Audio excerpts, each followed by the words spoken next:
Hi everybody. Give me 1 second.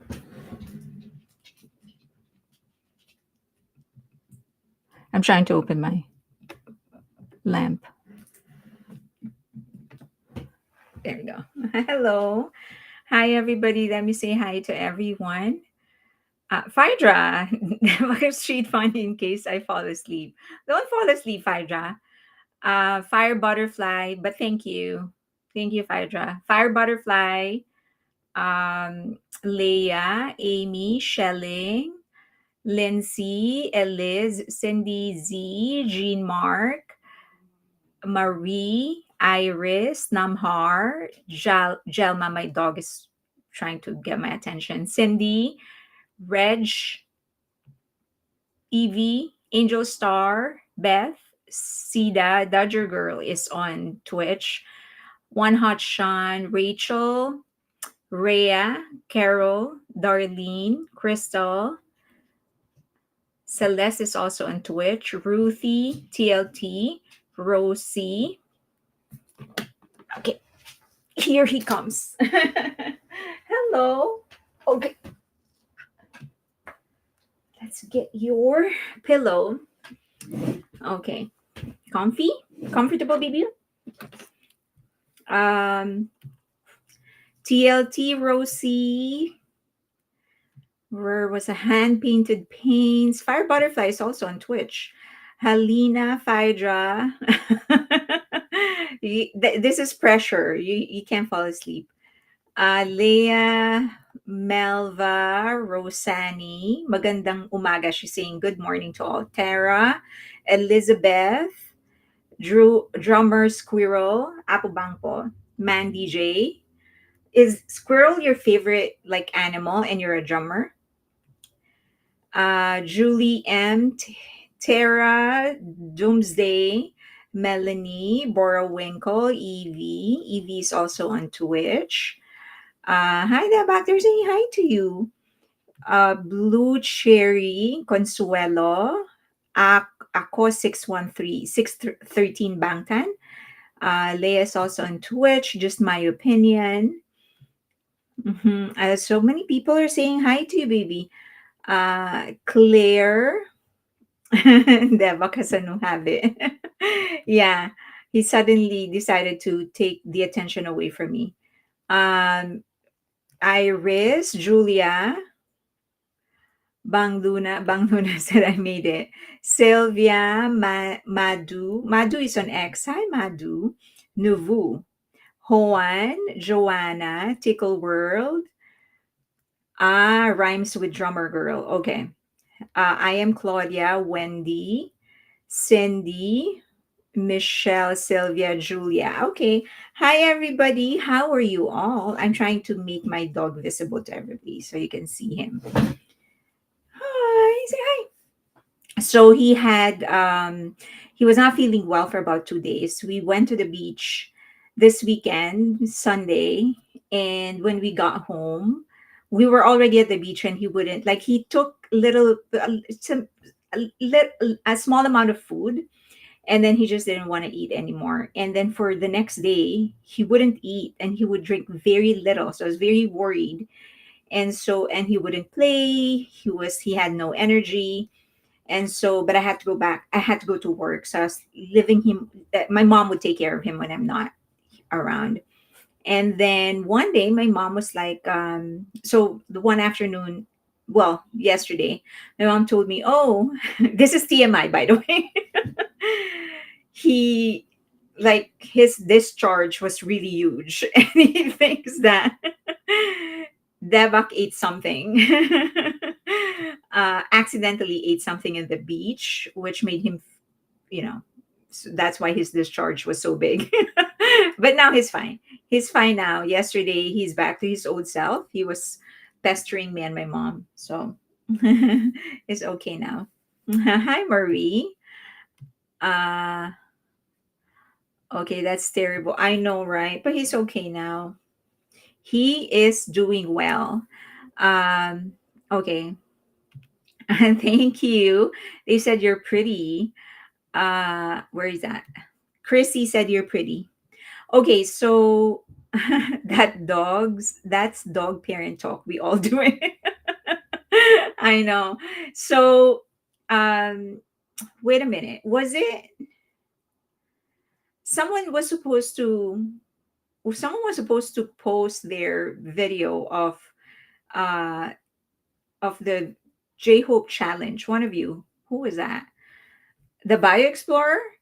Is she here? She was gonna post her video, her challenge. My dog does the same.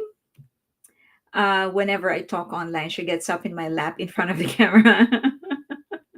He pooped it out. Good for him. Yes, he's good now.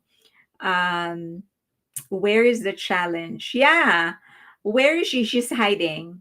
The bike store is hiding from us. She was supposed to post her challenge. Okay, he is very comfy. So this is his favorite pillow.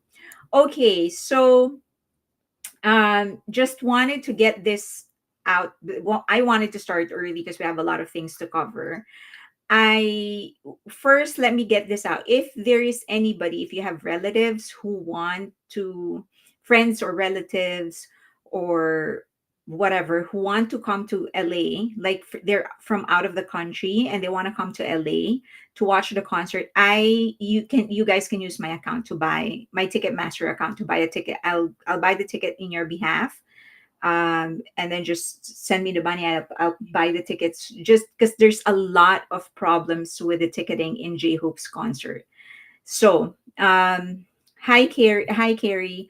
So just wanted to put it out there. Hi Quanti Med.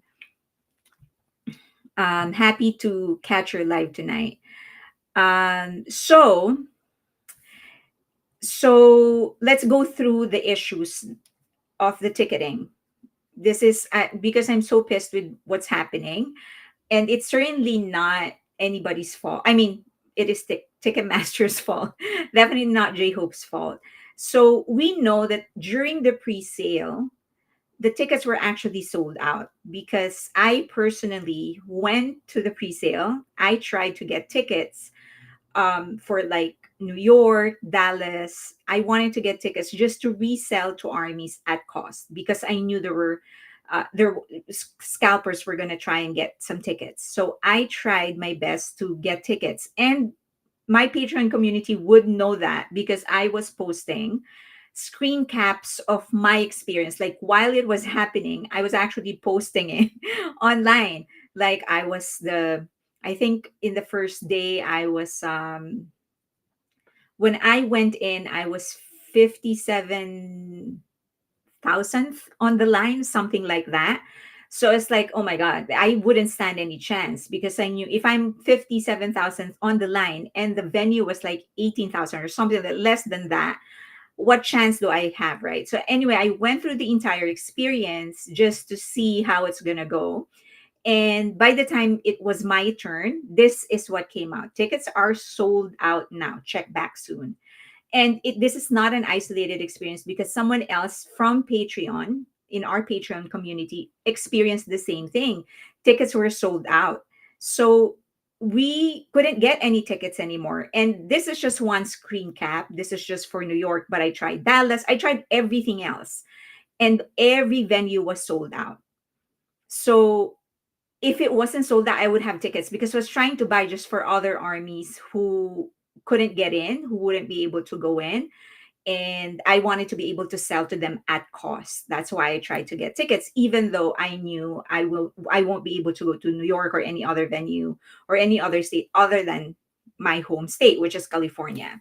So I knew I was going to wait for California to be able to get a ticket, but I ended up getting a suite. Okay. So we know this, it was sold out. And this was me. I was posting my an update on where I was on the queue, and it was absolutely horrible. 26,614, and I'm like, the how many are, and if each of this buyer would buy at least two, I did not stand a chance for sure. Okay, so Leah said she is shifting back to Twitch because Twitch is twitching on me today. Okay, and then Turing Data actually announced it was sold out for Barclay for New York. They announced it 100% sold. And then several days ago, they started releasing tickets. So we were like, what the hell is the problem? Why do you suddenly have tickets now? Okay, so and this is not an isolated incident. They started releasing tickets on other venues as well, especially LA. So now everyone is asking, what the hell is going on?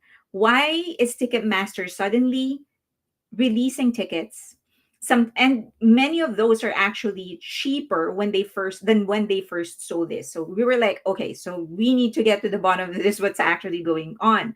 Now, apparently, they did not release all the tickets during pre-sale, which is stark contrast with how they did it with Suga's tour. So that was the first thought. Like maybe they didn't release all the tickets; they were holding on to other tickets for some reason. Because for Suga's tour, everything was everything was already sold out during pre-sale.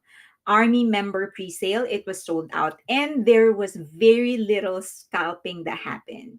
Very little. There was a few scalping that happened, but very little. It wasn't rampant. So the question now is, um, why? Why will they not release? Why will they hold tickets during pre-sale and release the rest after the general sale? Like, what is the problem? Why would you do it when you know that the demand is there? Obviously the demand is there because it already sold out. Now remember, the Ticketmaster was already called out and they were actually sued for colluding with scalpers. They were actually taking a cut, and this was there were investigations. They were actually dragged to court. Okay, so in this article, this is a CBS News article. I don't know if you can see clearly. It says here the undercover person said that I have gentlemen who's got 200 Ticketmaster.com accounts. So if you look at this, so this is okay, let's just read this conversation. They have, this is what the Ticketmaster representative said. They have a secret scalper program that they don't talk about in any corporate reports. Okay. Um, what we discovered is they are selling something called Trade Desk, which is an online system. It's purposely designed for professional scalpers and it helps manage large inventories. Here's how it works: scalpers set up false accounts, fake accounts, to buy tickets in bulk on Ticketmaster.com. Since the website limits how many tickets one person can buy, the scalpers then sell those tickets at inflated prices on Trade Desk. And so Ticketmaster will then take a cut out of that, out of whatever earnings the scalper will get. And many of them are saying that maybe the CEOs or the executives or the executive vice presidents or whoever don't really know about this, but certainly the employees. There are many people inside Ticketmasters that are earning money, making money using this practice. So they will intentionally hold tickets and then release it to scalpers. Scalpers will then resell it and they'll take a cut out of that. And so many feel that this is one of those instances. They held on to tickets just so they can release it to scalpers and take a cut from the earnings of scalpers. It is horrible. Yes. Okay. And this is another article about the investigation, and it's almost the same thing. They are using a software, which is Trade Desk, that will allow fake accounts to buy tickets in bulk, resell it, of course, with inflated prices, and then they'll take a cut. Okay, so this is not just one investigation. So they were already dragged to court, and they actually have several lawsuits going on right now. They were actually called to the Congress. The Congress questioned them about it, and the Congress questioned why they have monopoly over this. So remember, their parent company is Live Nation, and Live Nation bought Ticketmaster. So they have the event, they have monopoly over event and event organization, and they have monopoly over uh, pricing, ticket selling. So many are asking them, why did Ticketmaster not why didn't they do the same thing for Suga then? Because as I've said, for Suga's tour, there were very little scalping that happened. And right after, and this absolutely didn't happen.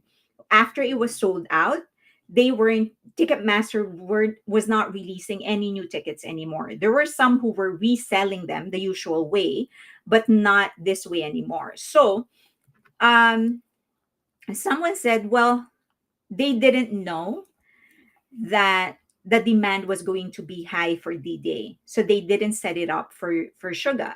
They probably thought, well, this is just one member of BTS. It's not going to have the same demand as the concert of an entire group. I don't know if that's true, but possible. Remember, these people are not really attuned with, not necessarily attuned with Asian pop, most likely attuned with Western pop, but not Asian pop. The second thing is that probably they decided not to do it because during that time they were fresh off a war waged by Taylor Swift and they had to be careful. You want to go down, baby?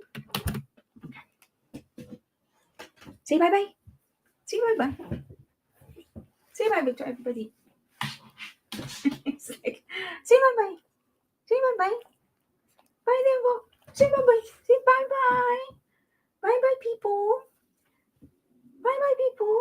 Bye bye, people. Okay.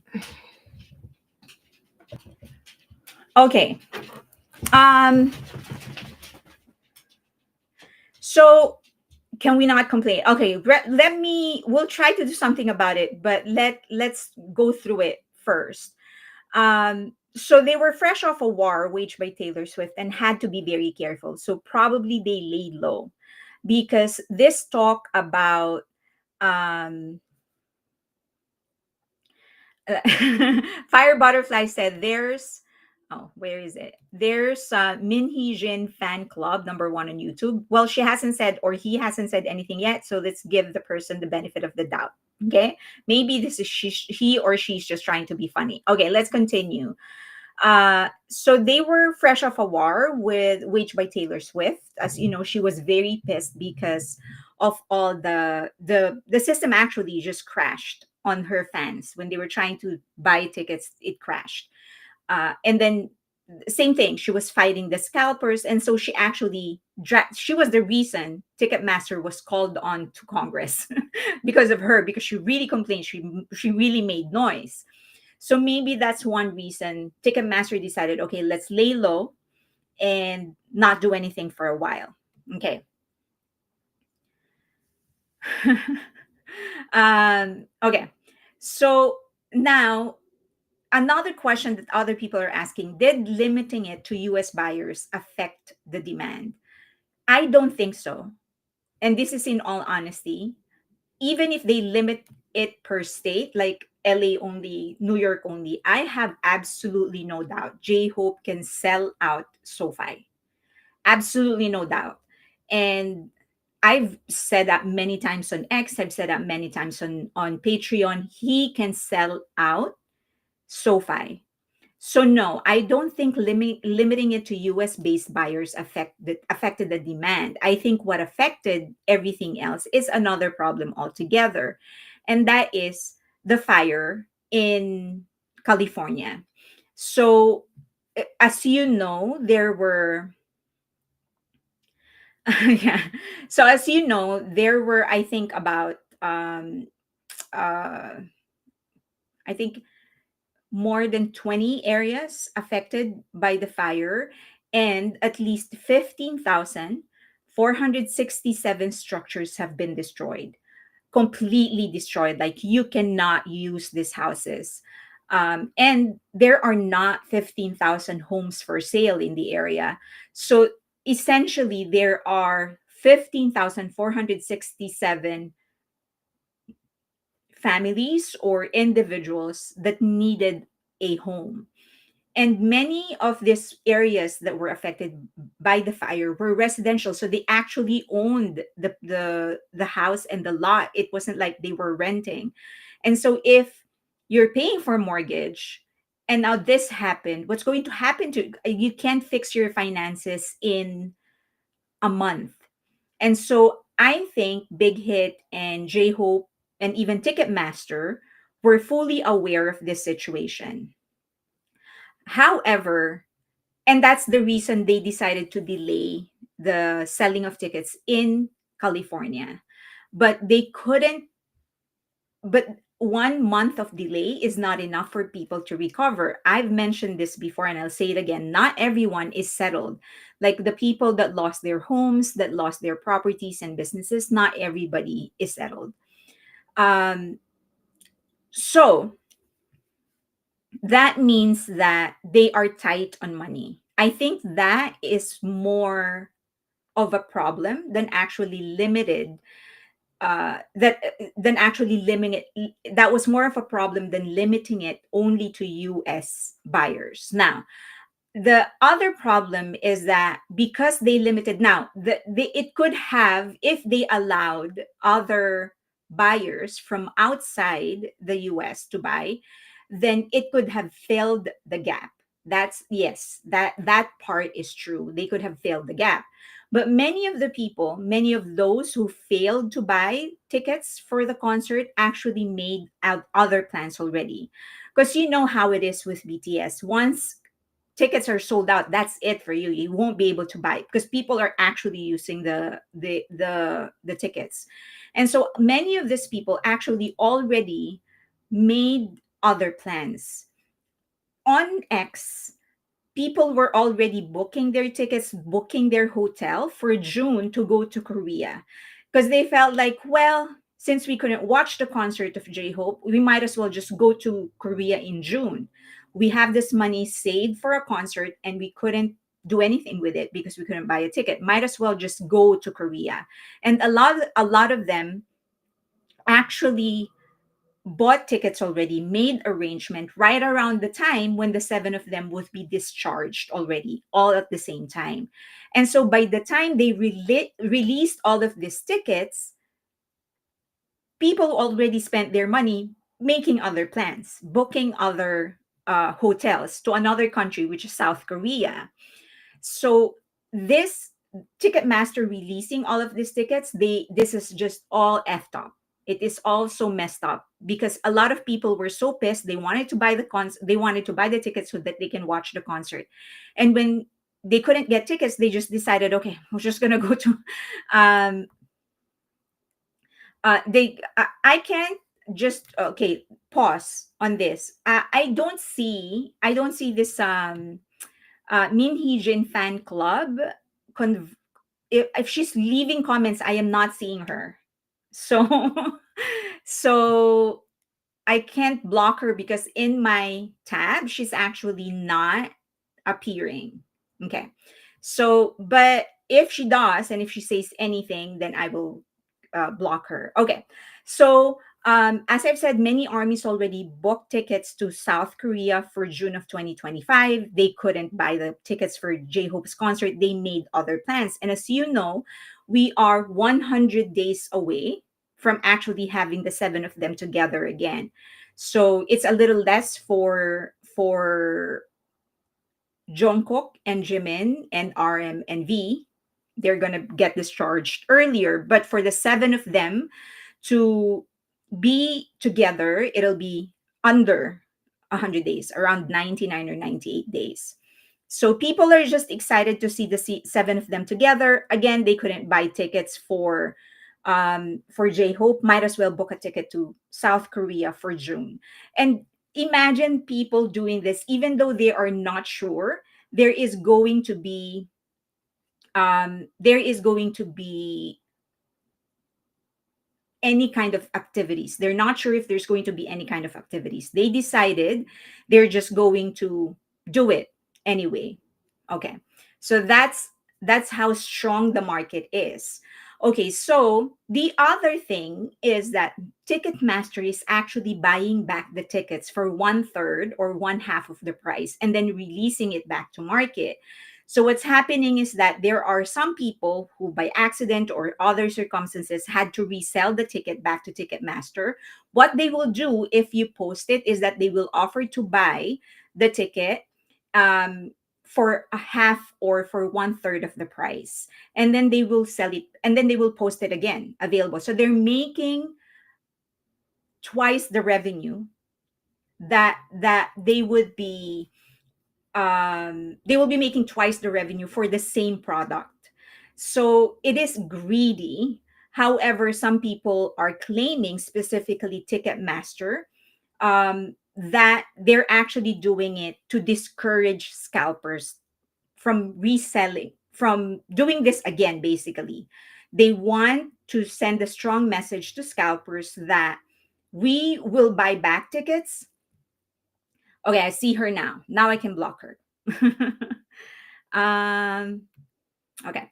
So so now I don't know if this is true, that this is some sort of a program that they put in place just to discourage scalpers. But some people are saying that this is some sort of a program for scalpers to realize that Ticketmaster has the capacity to resell tickets at the same price, if not cheaper. Okay. Um, I like the idea. I think it is good that they're finally thinking about how they can fight scalpers. They're just doing it the wrong way. I think I think if they want to fight scalpers, the way that the Philippines did it is still the best way. They, number one, whoever bought the ticket, the name of the person is printed on the ticket. And then that name has to match the ID that they're going to show on the venue. And only the person who bought it, who matches the ID, it has to be exact. That's the only person that can enter the venue. So for example, if I bought a ticket from somebody else and then that person shows me the ID, I will not be allowed in. Now, the Philippines is not perfect, so there were some like red tape going on, but at least they had the right idea. It has to be used by the person who bought it, and only the person who bought it can enter the venue. Also, in addition, if somebody wants to resell it or for some reason won't be able to make the event, then they can resell it back to Ticketmaster at cost, right? So that solves everything. If you have an emergency or anything, sell it back to Ticketmaster and Ticketmaster will just buy it at cost. But there should be no P2P selling. I think that should just be a rule. That is fair to everybody because then even if you are late, somebody returns their ticket, you still have a chance of actually buying it. Now, it is not a perfect implementation in the Philippines, as I've said, because in the Philippines, the partner of Ticketmaster, I think it was SM. I heard that what they did is that they allowed people to pay extra so that you don't queue up. So you go directly inside. Like we had to queue up, right? We were waiting for like 45 minutes before the actual start of ticketing. And then we queue up in the Philippines, allegedly, I'm not sure, but allegedly, you can pay an extra, even if you just pay extra, like I think $100 or something, or maybe less. And then you bypass the queue, you go directly into ticketing. And so many of the good seats were actually already sold by the time members actually started getting in to buy the tickets. But I think that should be taken out if that is implemented in the US. But I think everything else is good. So whoever buys the ticket, the name should be printed on the ticket, and only they can enter the venue. So you can't pass your ID to somebody else. That's one. And second, if it has to be sold for whatever reason, then you sell it back to Ticketmaster and they will pay it at cost. No P2P selling. I think that's the best solution. I don't think doing it this way is good for the artist, for the fans, because as I've said, so many were frustrated because they were willing to buy the ticket, but because they lost the chance, they started making other plans and now they don't have money. And then the other thing is that other people who actually still have the money, it's not so easy to get into the US. Like for the Philippines, you do need to get the visa, and sometimes it takes months to actually set up an appointment. So we're barely a month away from LA, and you're only now starting to release tickets. It's so frustrating for a lot of people because these tickets could have been enjoyed and used and bought by actual armies who were more than willing to spend for it. Now, the question is, does Big Hit have a say in how tickets were going to be released? Probably they did.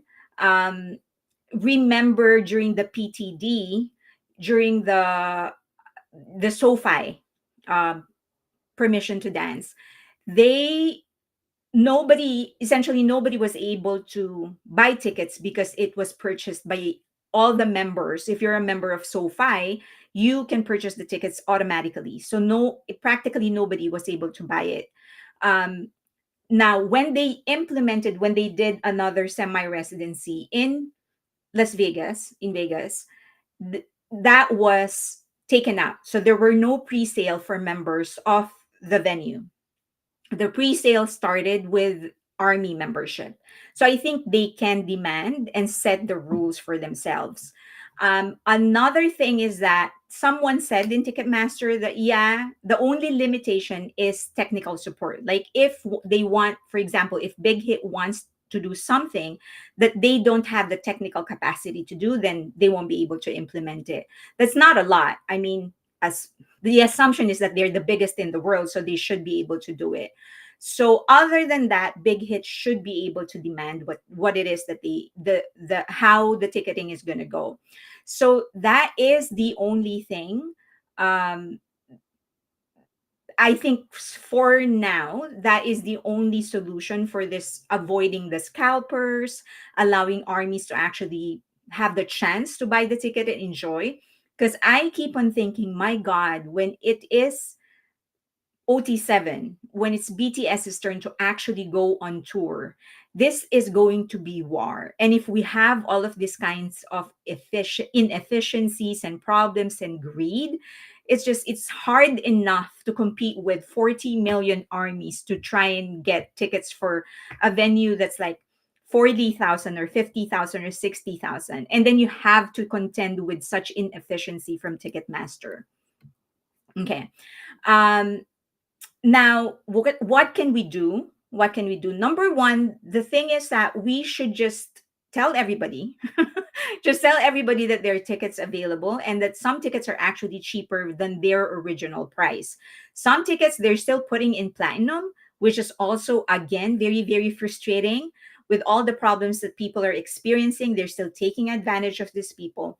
But there are some tickets that are actually cheaper. So that's one.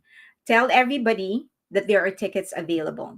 Now, someone in Patreon, in our Patreon community, actually offered. Well, this one first. So, if anyone from outside the U.S. wants to buy tickets to LA, I will allow you to use my account. So just send me the money. I'll buy the ticket for you. I'm not gonna run away from you because you know where to find me. So just if you're from outside the US, you can't buy initially because you don't have a US phone number, get in touch with me and I will buy the ticket for you. Okay, I will be in both dates, so you will be able to enter the venue. Second is that this is actually a suggestion from Patreon. I forgot to ask permission from her if I can use her name or if I can actually broadcast her name, so I didn't put it here. If she allows me, then I will put it in the next live stream. But one option is to just pool the money to buy back the tickets for armies who can't afford to go. So if there's anybody who's going to organize this, just pool the money, ask for donations, and give it to armies who can't afford to go. I will be donating. So if anybody is going to organize this, then let me know because I will definitely be donating. But this is really, really frustrating. Okay, so that's what's happening. The major problem, the reason they're able to release the tickets back into the market is that they're buying it back from those that are reselling. But they're buying it back from a much lower price that allows them to actually make money again. For the same ticket, for the same product, they're actually making money twice. Okay. Let's see. Let's look at questions. Does the US restriction still apply, or it was only for pre-sale? It still applies because you need the US phone number. You need a US phone number. They will only deliver the ticket to a US phone number. So you have to be from the US. But I really don't think it's a problem whether it was just US or LA only or California only. I think people will be able to buy if it wasn't for the fire. So that was the main problem. And I think had they allowed non-US resident to be able to buy tickets, then that would have supplemented people who couldn't buy because they suffered, because they were victims of the fire. So I don't think that's much of an issue, except it happened at the wrong time. Well, a fire is never the right time. Okay, I just want to make it clear. It's never the right time for a fire. It's just that you know what I mean. Just circumstance. Um, Phaedra said, I could see the show if I get donated. If anyone is willing to organize this, I will donate. I will donate. Opokua said, I'm planning to sell a kidney for OT7. They're going to lose money because of these TM blunders, right? Hobie and Big Hit.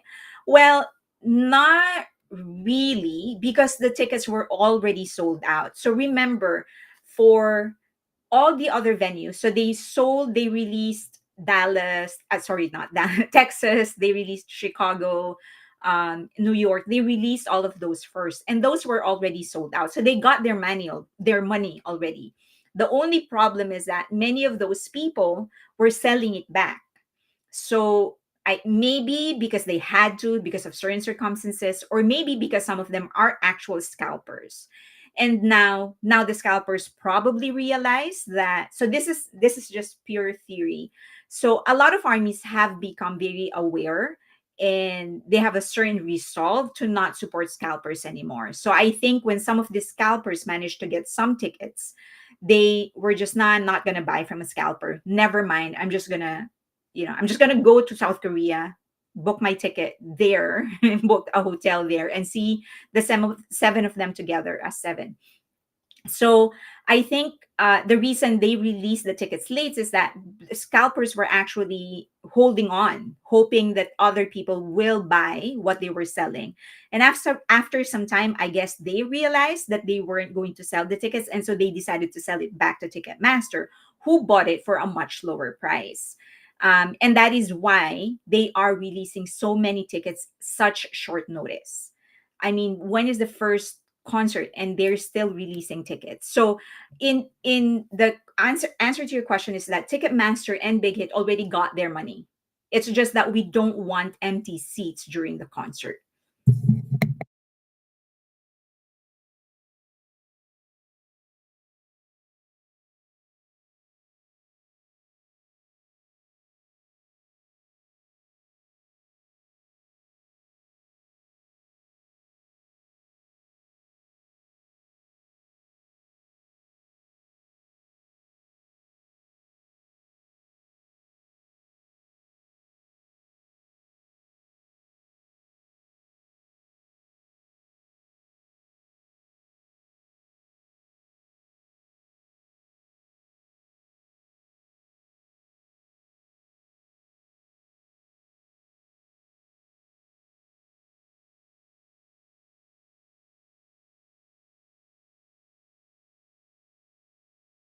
No sound. Sorry.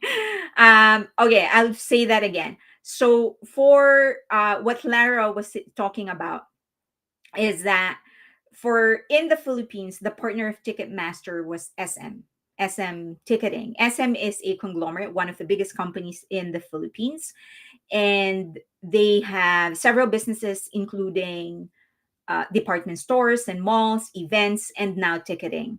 So what they did was, for a fee, an extra fee. So remember, you're already paying for your membership as an army to Weverse, right? And that is supposed to be your pass so that you get uh, a chance to buy the ticket to pre-selling. So for them, they give you another layer. Um, they give you another layer, and they will for that money, for the money that you pay them, you don't have to queue up. So as soon as even before the time hits, you can go in, start choosing your ticket, and so by the time the rest actually comes in, they're left with bad, but well, not bad, but they're left with, they don't have all the options. So that was how SM ticket what are they called? SM Tickets actually gamed it. So that's how they got extra income out of it. Fire Butterfly said, I like your solution. Can we spam that to TM? Certainly, but I think more than Ticketmaster, it should also be Big Hit. They should also be pushing for this, especially for OT7. Like, I can already imagine the headache that we are all going to experience because of this.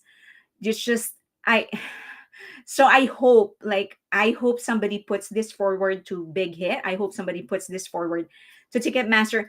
I have less hope for Ticketmaster because I know that they're also trying to make as much money as they can from their business. So I feel like, this is not going to give us enough chance to have enough money, so might as well. So anyway, but I think more than Ticketmaster, it should be Big Hit that should take the initiative to do it this way. People were reselling tickets for 1300. My gosh. I know that for platinum pricing, which is what do you call that, the pricing that adjusts depending on the demand, I know that it was like 900 or something. So even then I was like, 900, it's like, oh my god, it's like my rent or something, or somebody's rent, not my rent, but somebody's rent. So, and for 1300, and some are even, that's just too much. Fire Butterfly said, can you post it to Patreon in a letter form or something we can copy paste so we can spam Big Hit? Okay, I'll do that. I will put it in a letter form, but you have to change it a little bit because their system might block us or mark us as spam if the system reads that it is the same letter being sent over and over again. So you have to change it a little bit, but I'll post it there. Okay. We can tweak it. Yes, please tweak it. So I'll post it there. Um, okay. Danji said, the only solution is for HYBE to cut out Ticketmaster and make tickets for purchase only through Weverse, and it'll be tied to your membership number. That is another option, and that is an even better option. However, it's still not going to totally eliminate scalpers because a lot of scalpers are actually buying membership just so they can buy tickets in advance and sell it back. However, it's a better option because it's going to filter out the insiders of Ticketmaster who are gaming the system. So that's an even better solution. Um, but yeah, I mean, if they can do it that way, that would be better. The only issue is that it's actually not that easy because Ticketmaster is already network and integrated with many venues. So they already have this networks, technical setup, and all of those things. So if Weverse is going to do it, then they're going to redo all of those setups, which is not a bad idea because they do have a lot of artists signed up in Weverse. And all of those artists, when they go on a global tour, they'll be able to enjoy the resources and the network. So I hope they do that too. Definitely. Fake Love said, I was so pissed that when I got in, I wasn't able to purchase, saying my membership number was invalid. That's another problem that I heard some people had. So they entered their membership number and it was just like the system was telling them this is invalid. Um, Fire Butterfly said Ariana Grande, Megan Thee Stallion. Yeah. And all the other, like, there's a lot of, I think the rule should be once you sign up, if you're an artist and once you become a member of Weverse or you set up your own platform in Weverse, then you should be able to enjoy their ticketing. That is also that's going to be an extra boost for Weverse because that's going to encourage more artists to sign up to their platform, and a lot more fans can actually sign up to Weverse. And also it's going to be an alternative to Ticketmaster because Ticketmaster is just monopolizing the industry, and that's not good. Okay. Lara said, I queued for 3 days for J-Hope Hots, Hope on the Street on Manila, and it was so stressful. Did you get tickets, Lara? Caribbean lady, check flights and flight package with a trusted airline. Go from there. Also, Fairlane will have lots of advice. Yes, maybe. What are you trying to do, Caribbean lady? Um, we need more perks on Weavers. That would exactly, and that is going to be one great perk, right? I mean, if I plan to watch the concerts of Le Seraphim and the concerts of Islet and the concerts of uh what do you call this? And Team and HYBE. So if the ticketing is on Weverse, that's a win for me. So I hope that they actually do it. Fire Butterfly said she wants to go to Korea maybe, but didn't know where to start looking for pricing, etc. Ah, where are you coming from? Where are you coming from? What country are you coming from? The US? I found accounts on Reddit that were asking for army membership codes. Some people were selling their codes. Oh my god, that's horrible. Why will you sell your code? And are they crazy? Are they aware that people can actually use it to get into their account? It's people. Oh my god, that's horrible. Be proudly cheaper to fly out of country to see a concert. Okay, Caribbean lady, let me know where you're coming from, and maybe I have some advice for you.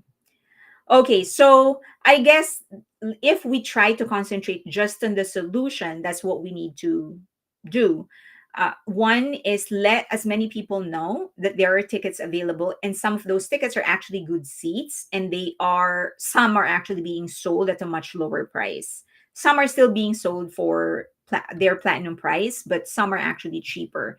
Second is, as I've said, if you are from another country, and you want to go to LA to watch the concert, I will buy the ticket and just send me the money. I'll buy it. I'll be in both days, so we can coordinate, and you will not have a problem. Montreal, Canada. Okay, Caribbean lady, I got you. I will get to that in a bit. Okay. So that's one. And then the other thing is, as I've said, if you know anybody that is willing to organize this thing where people will just ask for donations, I am more than willing to donate just so we can buy the tickets and give it to armies who need it, right? So okay. All right, so let's go to the next one. Someone was actually requesting that I do, where's that? Wait, I lost it. Is this what I need? Okay.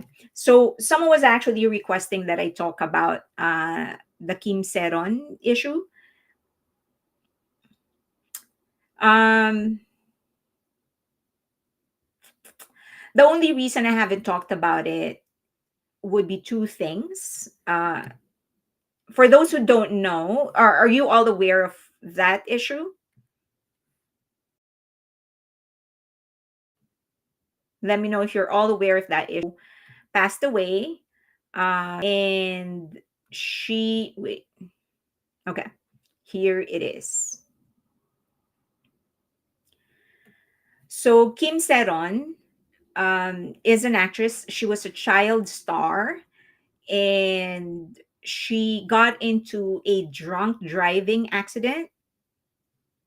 She got into legal trouble. She was asked to pay a fine, and then oh, sorry, Uh, here. Give me 1 second. Let me find it for you. Is this it? Okay, so that's it. So Kim Sae-ron is an actress. She was an actress. She was a child star, and then she got into when she was still alive. She got into a drunk driving accident. She paid the fine. Now she was under the same management company. She was actually being managed by the management company owned by Kim So-yoon. Okay, so here is Kim So-yoon. I'm sure that this face is familiar to you. He is considered to be one of the best look the a good looking actor, one of the most handsome actors in South Korea. So he owns a management company and he is managing her. So after she passed away, the aunt and I think the uncle of the girl, Kim Sae-ron, decided to give an interview to the media and said that the reason she took her own life is because of him. Okay. So apparently when she was 15, he got into a relationship with her. She was 27 and she was 15 and they were together for 6 years. Now when she got into this accident, so she signed under his management company, and when he was starting out, according to the aunt, she helped him a lot. So she was giving free acting lessons because she's an actress, and other help, labor, her time, she gave it to him so that she can put together the management company. Now when she got into legal trouble with that drunk driving accident, he offered help, or at least he paid the fine for her. So she was so grateful to him and kept on saying that Team Esprit, thank you so much. And yes, I will. I'm going to do a vlog, a special vlog. So in the suite, where there are other people that are actually going to be there from this community. So we'll have dinner. So we will vlog. We'll go live, just to say hi to everybody. And then, of course, I can't I can stream the entire concert, but if there's like anything special, I'll do live updates, and then I'll do a special vlog of the J-Hope concert in LA. And also, like, we're planning on going to the pop-up store, which is going to be in LA right around the same time of the concert. And some people already said, yeah, they're willing to go to the pop-up store, and then we're going to go Korean barbecue. And then maybe some people are going to go to the Line store in Hollywood to check out what they have there. So we'll go to some places that J Hope went to when he was here.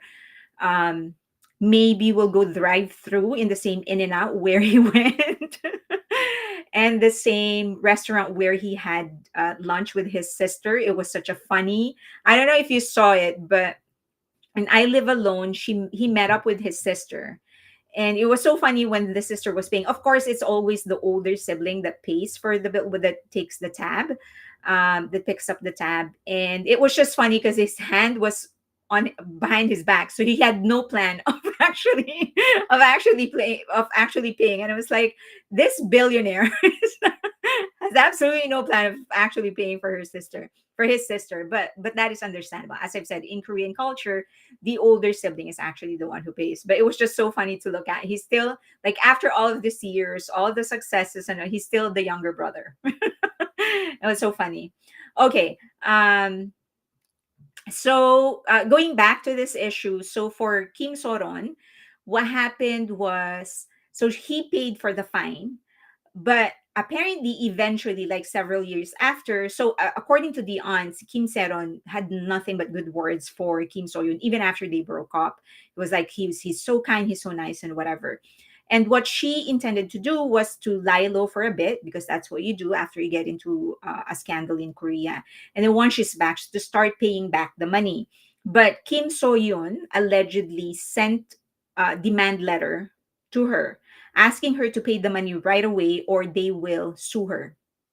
So she got so depressed, she begged for to talk with him and whatever. And the reason she posted her picture with him was to get him to call her, because she posted a picture of the two of them, him kissing her, and apparently it was her attempt to try to get him to talk to her. And then that didn't work and she took her own life. So that is the end of story. Now there are, as I've said, the aunt and the uncle were actually gave out interviews to the media and giving all of this information to the media and saying that he should pay for whatever he did and stuff like that. So the reason I don't really want to go beyond that primarily is two things. It's a sensitive matter. I mean, she's a very young lady, and it's very sad and very tragic. Um, so I don't think anybody should be um, commoditizing what happened to her.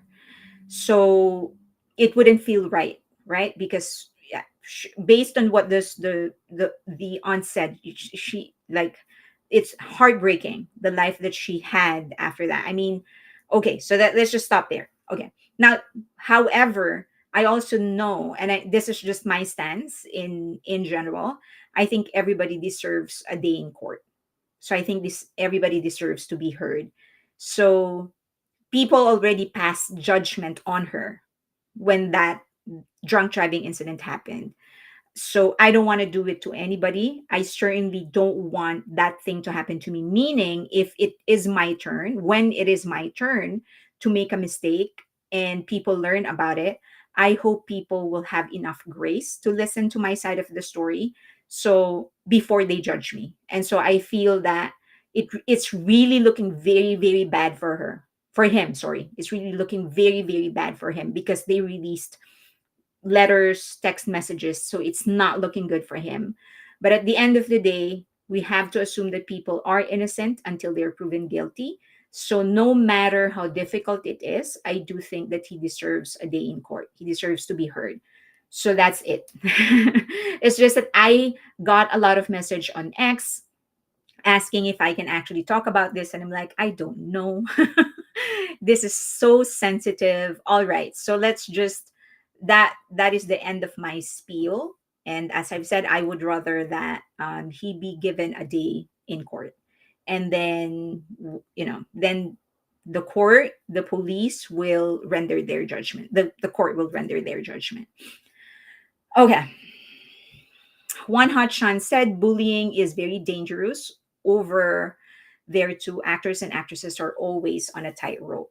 Yeah, there's this notion in South Korea about how and I'm trying to get a psychologist and a sociologist from South Korea to talk about this. Like, why are they so strict? Why do they have such high moral standards when it comes to celebrities? I want to understand that. I mean, I do. It's just that I think, just like entertainment lawyer said, the entertainment lawyer that I interviewed, it was better if you're hearing it from an expert. So I'm trying to find a sociologist and a psychologist, or maybe an expert in Korean culture that will talk about that. Okay, so let's go to NewJeans. All right. So several things happened this last several days. There is no boring day when it comes to NewJeans and their fandom. So that person who came here to disturb us, I blocked him or her. So I hope that's the end of it. I hope she doesn't come back. She probably got bored because we weren't really talking about NewJeans. So, okay. NewJeans fandom are allegedly submitted a petition to the court. And the petition is to let NewJeans out of the contract, basically. However, it was found out that it wasn't an organic petition, that the fandom was actually offering prizes if you if you sign the petition that they will submit to the court. And they got about 30,000 people.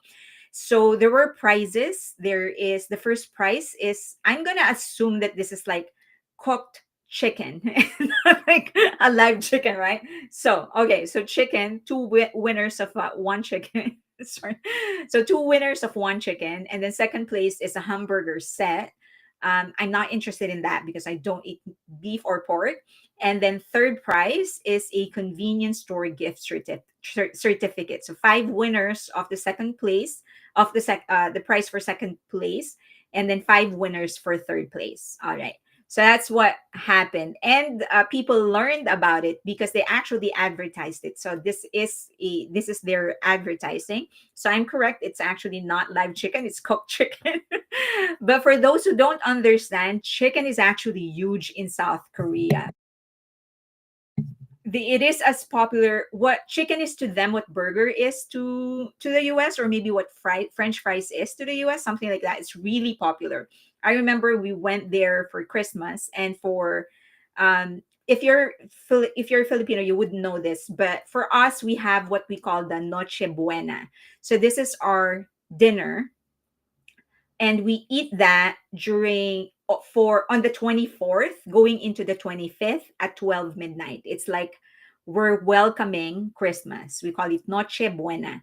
And so it was going to be our Noche Buena, my family's Noche Buena. We were there for Christmas. And so my niece and I, the girl that I raised, who's not a girl anymore, so we went out to buy chicken, and we took the bus.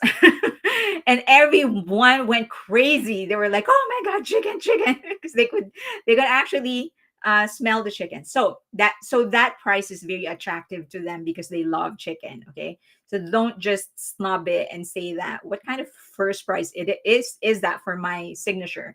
Okay, so they have Yain, Yerin. So there's like they assigned whatever for each of the member. So GS25, that is the convenience store. Their 7-Eleven is GS25. In my opinion, GS25 is way better than 7-Eleven. So if you go there, make sure that you have at least one meal in GS25. Okay, and there's like their food is great. You can have ramen inside. Okay. Now Team Bunny, so it was publicized because a newspaper actually published a story about it. Now Team Bunnies, this is the official fandom of NewJeans, said that they do not have any kind of involvement. However, if you go into back into their Twitter timeline and their posts in their social media account in South Korea, they actually advertised it. However, they're saying no, they're not involved, even though they advertised it. Okay, so this is the advertising. This is the write up. Okay. Um, so that's one issue.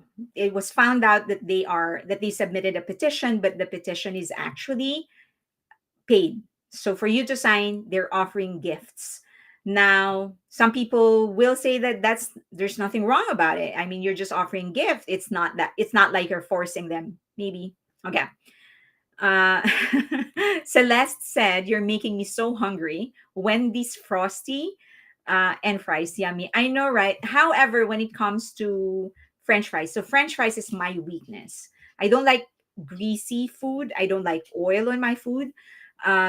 But I don't know if you know barbecue chicken. I'm going to show you a picture later, but their fries is the best. Also the fries of Popeyes. That's what I love. So, okay. Interruption. All right. So that's one issue that they got into. The another thing is that Chosun Ilbo, this is it. Okay, one second. Let me shift. They That's not it. One second. Maybe this. No, that's not it. All right. Okay. So Chosun Ilbo, which is a known as a business newspaper in South Korea, published a story proving that Min Heejin actually was the one who initiated the termination of the contract. So remember, NewJeans filed for the termination of the contract, stating that the reason they are terminating the contract is that HYBE failed to meet any of their demands, or at least all of their demands, which is what they sent to them like 2 weeks before.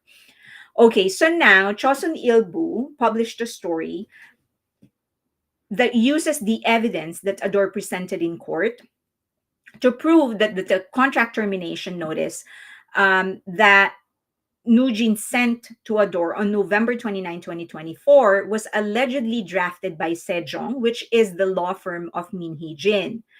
And ADOR showed evidence that the PDF was actually created using our corporate account in SNK. So, which is Sae-ron, the law firm of Min Heejin. So the point of the article is that the same law firm that Min Heejin is using is also the same law firm that drafted the contract termination. Okay, so this is the proof that they had. So they had like digital forensic or something. So proof would be that NewJeans' legal arguments reportedly mirror those made by Min Heejin in her case against ADOR in May 2024. In fact, they were so lazy, they essentially copied and pasted almost the entire argument. Okay, so they redacted some names. But this one is the petition that was submitted by Min Heejin on the left, and on the right is the petition submitted by NewJeans. Okay, so it's almost identical, with very few revisions. And this is the English translation of that. So, okay, so that's one proof. But that second proof, actually, the first proof is the account. The account that was used to create it was the corporate account of Sejong law firm. So two pieces of evidence. Okay. Next, the question now becomes, so what? So what if NewJeans asked a law firm to draft the contract, draft the termination? That's normal. The issue is that NewJeans themselves stated that that they haven't signed a law firm yet, and that the determination was their sole decision. But this all of these pieces of evidence proves that the services of the law firm, that they tapped the services of the law firm that was hired by Min Heejin. So there is some sort of a collusion. Now, is this airtight? Will the court say, okay, beyond reasonable doubt, we know that Min Heejin colluded and tampered with the entire thing? Not really. It is not 100%. It's probably 98%, and usually 2% is a huge thing when you're trying to decide on a case. But at the very least, they know that somebody lied in this entire thing. It could be NewJeans, it could be Min Heejin, or it could be the law firm. Somebody lied about the fact that they tapped professional services of the same law firm as Min Heejin. Okay. Okay, so the other thing that came about is they also released the communication of Min Heejin with her staff member, saying, and here is that part here. It is that part. Are you seeing my mouse? If I'm pointing it, are you seeing my mouse? So this part, it is shaded in red. The part that says basic conclusion plagiarism is ambiguous. So for the longest time, she has been insisting that I'll it. Oh, you're not seeing my mouse. Okay, so it's the first line that is shaded with red. That part that says basic conclusion plagiarism is ambiguous. So remember that she has spent months upon months stating that I'll it plagiarized NewJeans, causing so much hate towards I'll it. And here she is admitting in writing, that plagiarism is actually ambiguous. However, she needed something to use against HYBE. That's why she went through with it, even at the expense of the kids. She knew that the kids were already getting so much hate. She didn't care. The only thing that she cared about is to have something to use against HYBE, so that she can break the contract from HYBE. So this is the English translation of the document that was originally sent. So in this document, she admitted that the plagiarism is at best ambiguous. Okay. So basically, Min Heejin just won't be left and source their plagiarism accusation. Just one. She cared less. Fire Butterfly said she cared less about the girls and only about stealing a group to get investors. Actually, so remember the creative team behind Run BTS, right? They actually broke away from HYBE, from Big Hit. They put up their own agency, and they're starting to get they're calling for auditions now because they want to come up with a boy band. And all of the members of BTS, well, many of the members of BTS actually sent flowers, and even Bang Shiyuk actually sent flowers and wished them well. And I remember saying this in one of the past live streams that I don't think that Bang Shiok is somebody that will hold you back from growing if you want to spread your wings. I think that he is going to support others the same way JYP supported him when he decided to put up his own agency. Remember, that's how he started. He was working with JYP, the man he considers to be his best friend, and then eventually he broke away from JYP and created Big Hit. And what did JYP do? He actually supported Big Hit to the point where he asked Big Hit to co-manage 2AM, which is the ballad group, the ballad brother group of 2PM. So that allowed Big Hit to survive for a long time because they had income coming in. So he got that support from his best friend when he decided to put up his own agency. And I felt that even before this entire thing happened, this group decided to create their own agency. I knew that he was going to do the same thing. That if you work for him and you decided, okay, I'm just going to spread my wings and do my own thing. I think if you are in good terms with him, he will support you. And that was proven true in this case because he supported this group, and the entire BTS team is actually supporting the group, and proven by the well wishes that they posted and the flowers that they sent. And even the this creative team that decided to put up their own agency had nothing but good words for the members and for Bang Shiuk. And they've said that, and the team of Bang Shiuk of Big Hit, and they said that no, we're in good terms, they're helping us, they promised to support us and all. So I felt that if Min Heejin did well, if she was just loyal and decided to do her job, and eventually after the end of her contract said, okay, I want to do my own thing, I just want to experiment, I believe she would have gotten the full support of Bang Shiok and the rest of HYBE team. But she didn't do it that way. She tried to sneak in and play dirty just to get what she wants, which, you know, it's just it's so it's just such a cunning way of getting it's just a yeah, it's a cunning way of getting what you could have gotten if you played decent. Okay.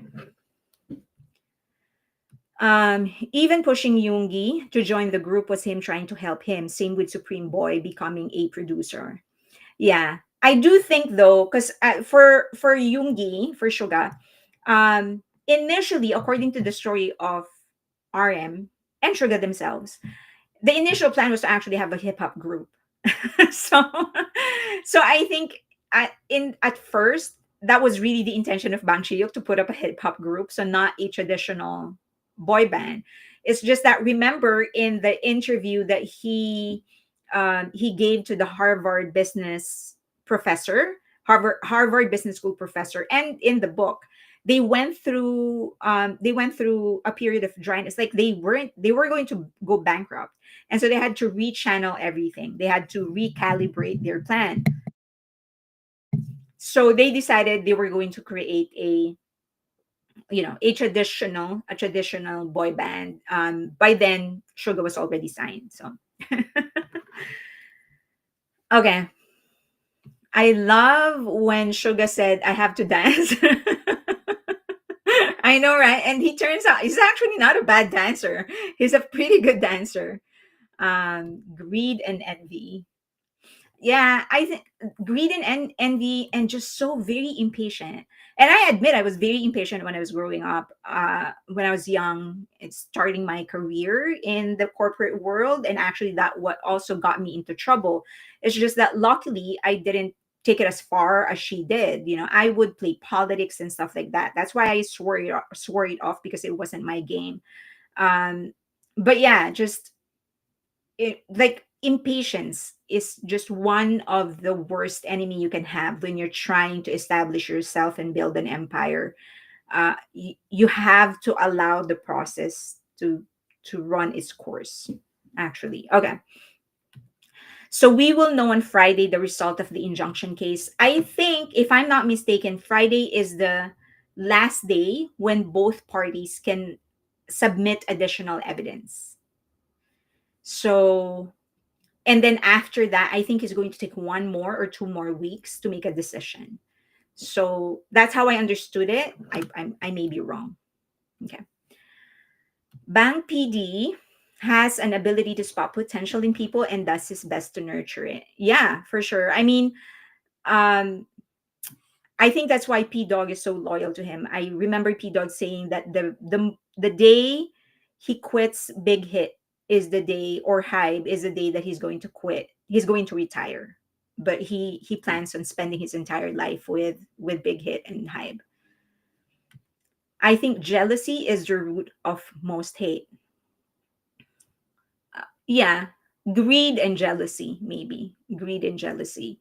It's when you can't wait for your turn to be great. J Hope, J Hope hate roaches, right? Anything creepy and crawly, he doesn't like. Does NewJeans still have as many fans as they think? Um,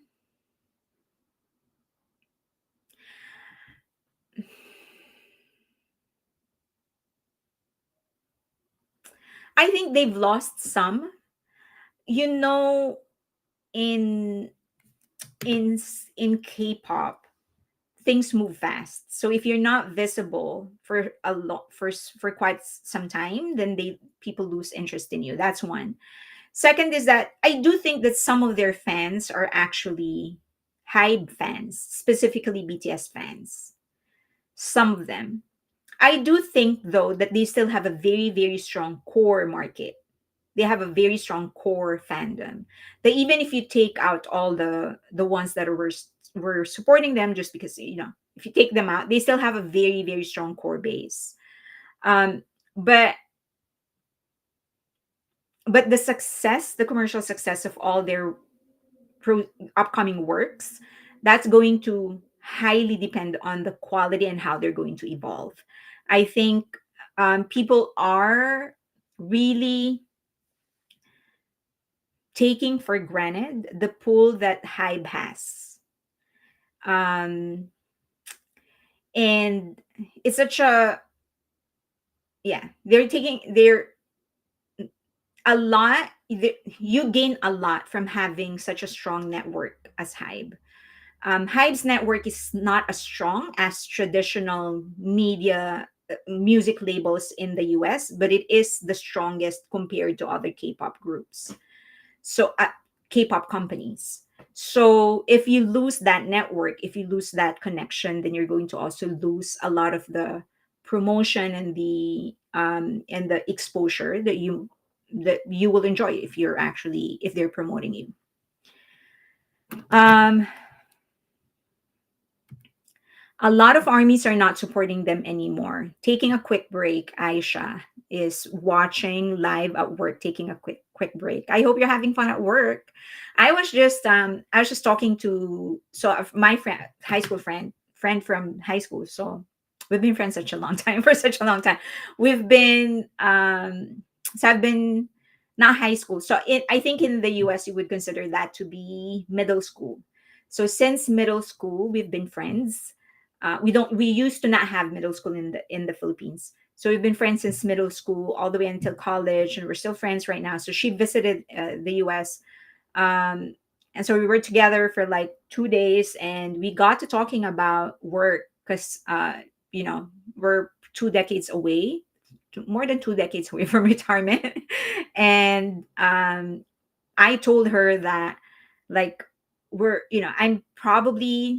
I'm probably going to retire late primarily because I enjoy my work.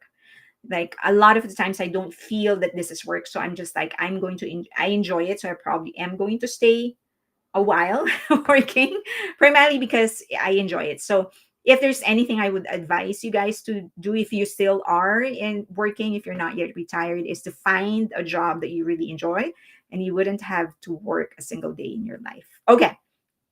Now, the other thing that I wanted to do, because you guys requested this, remember? You said that you wanted to see pictures and you wanted to see my collection. So I was actually planning on Iris is saying good night. Good night. Thank you, Iris. So I was planning to show you BTS Memories of 2019. So I always buy two of whatever I buy from them. I always buy two copies because I like keeping one just safe and cozy and preserved. And then one I open and I enjoy whatever it is inside. So this is 2019 BTS Memories. Do you want to see it or do you want to go on to the next topic? I actually have two more topics outside of this one. I don't know if I can finish. It's already an hour 20. The other two topics is one I did with something that I did not get to finish the last time, which is the songs of BTS that can make you better people, a better person. And then the other is Sweet Dreams. Um, and then this one. So three more topics. I don't know if I can finish them. This it's so thick. Look. It's so thick. Yes, I have that. Rachel said, who Kat Eddie said, yes, she has it. So it's so thick. There's so many in here. A lot of things. You will really enjoy it.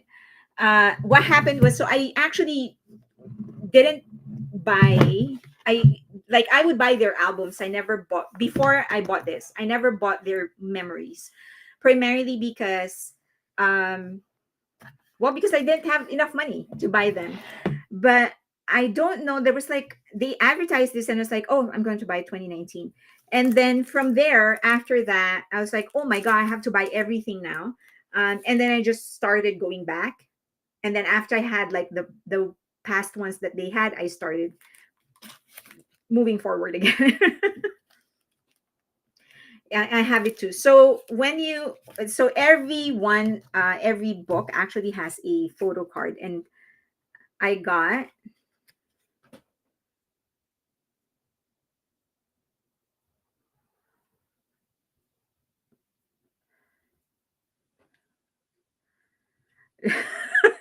Elizabeth said, Fearly, just give us one picture of our boys. We need it. There's a lot of pictures here. Don't worry. So this is the photo card that I got from this one. But there is a lot. So including, so okay, I'm sure that you want to see like pictures. So I'm going to show you the pictures first. You have always in front is their family picture.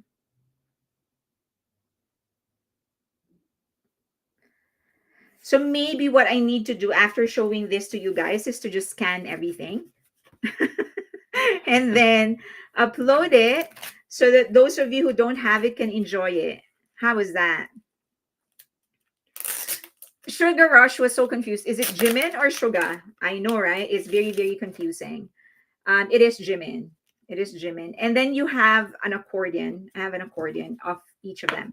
So I will scan all of this and then I will post it on Patreon. So those of you who don't have a copy, you can enjoy it. So um, that's how it looks like.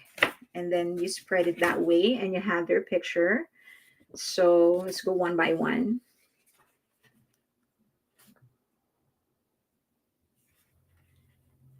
Scans. Yeah, I'll scan it. I'll just show it to you.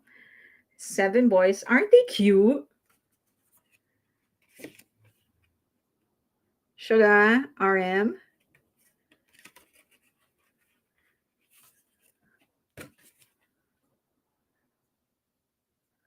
J-Hope and the 7 boys again. And then, sorry, there. Jin and the 7 boys.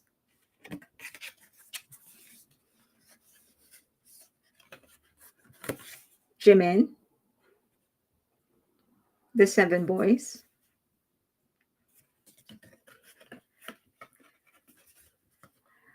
Cuties, yeah.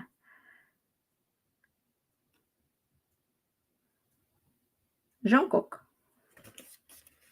And then, yeah, so that's an accordion. It's actually sealed here. So I actually, because I buy two, like I just do whatever it is that I want with this one because that's the purpose of me buying two. Um, so I don't like hold back in whatever it is that I want to do with it. And then this, it's such a creative table of content.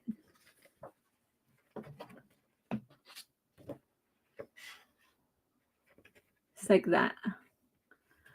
So it kind of tracks like their activities for the period. So you know like what they did, all of that. And then we go into the individual photos. How is that? It's so cute. It's so cute.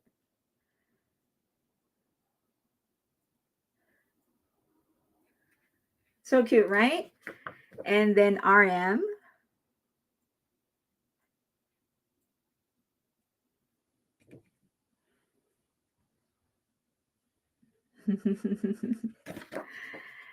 RM and Tete. And then Jin, our worldwide handsome Jin.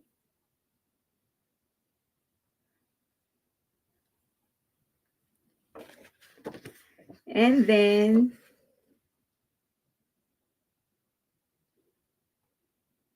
unit photos.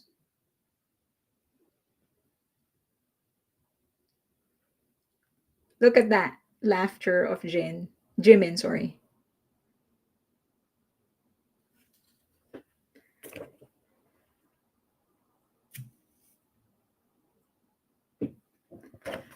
Forever young Jin. And then you have Jimin.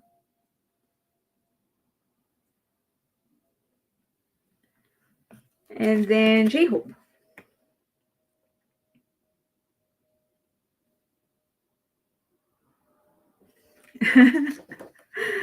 You are doing like me on unboxing. I was trying to set up a separate camera. I just couldn't. So I have I actually set up, but I couldn't make it work with two cameras here. I know there's a way. I just don't know how. So I will try to make it work the next time. And then this is Sugar, of course. Look at that. He has a resting bleep face. And then, of course, our acne. Jimin is a baby, yeah. He is a baby. And then the seven of them.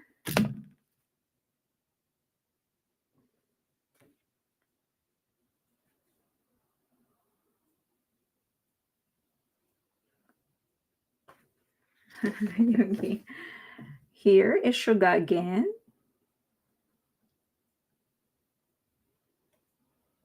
And then Jimin and Jungkook.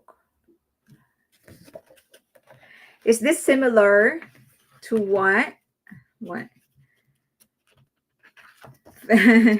He fell asleep, yeah. And I think Jimin too fell asleep. And our leader.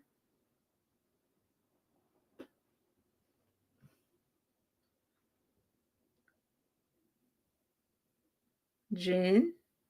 Still handsome. This is Te. Actually, he was asleep. Yeah, he fell asleep during shoot. And then J-Hope. Jungkook. Okay. This is one of my favorite photos of them. Like this set of photos. That's Suga.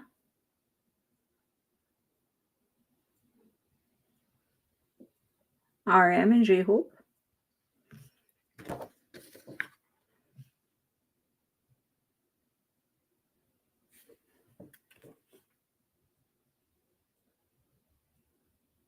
So this is one of my favorite sets.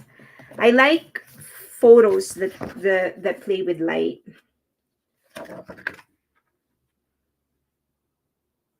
Isn't that a gorgeous pic?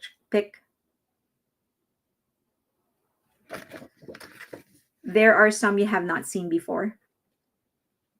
I'll scan. Sugar Rush. Sugar Rush said, "I'm so soft right now."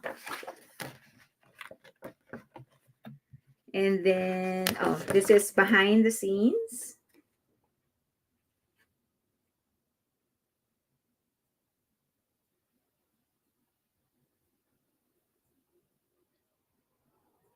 RM. You know this performance, right?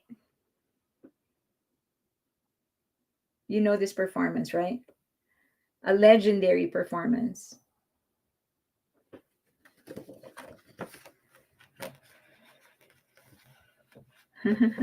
There's a lot. We're not even like a quarter of it. Okay, so this performance you should know.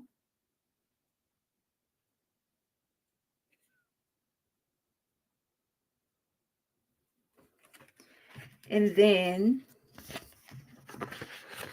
okay, so you need to look at it this way for you to appreciate.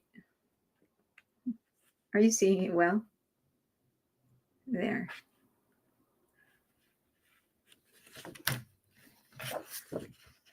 And then,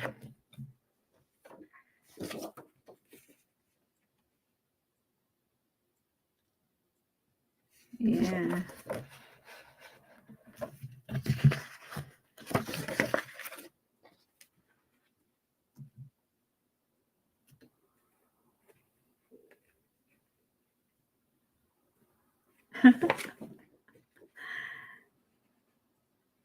Oh yeah, this is the legendary. I was actually, yeah. This is the legendary trailer.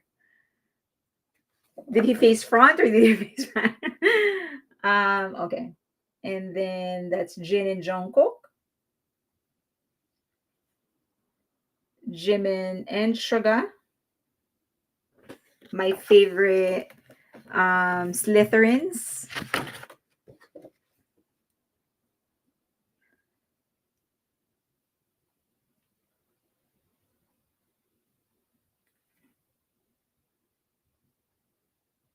How shocked were you when RM classified when he said that when he sorted Suga and Jimin as Slytherin? How shocked were you? And did you expect him to sort them as Slytherins? Variety, such good looking boys.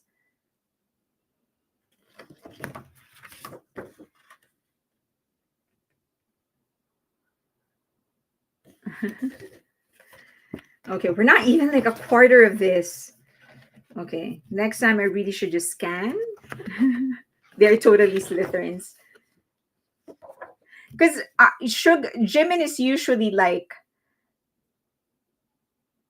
the first impression of people in Jimin is that he's so soft, so kind. And so when he was like sorted as Slytherin by their leader, a lot of people were so shocked. You know this performance, right?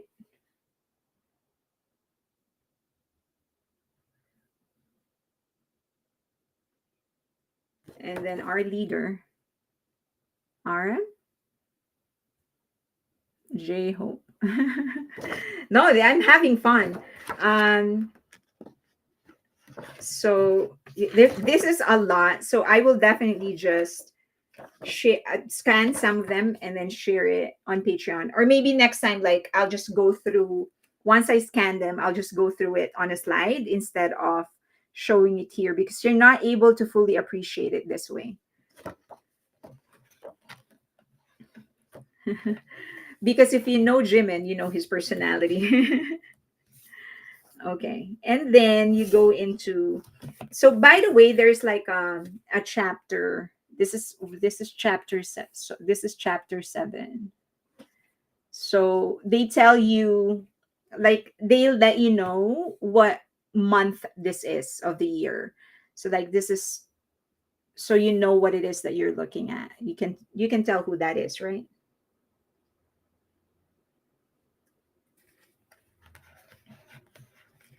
Jin JK was definitely Ravenclaw. A lot of people couldn't see it. And then this is like the people on the tour. So the names of people on the tour.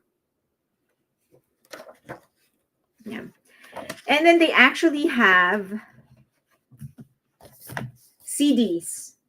And there's more content. So I really should just I don't know. Am I able to capture it? So like 1, 2, Like one memory, one BTS memory is going to take you forever to look at. 3, 4.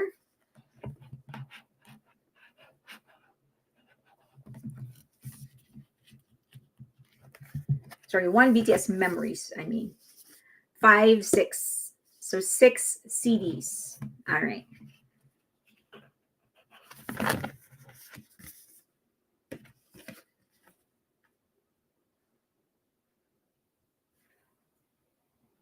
You should see that beautiful face. Okay. Golden disc.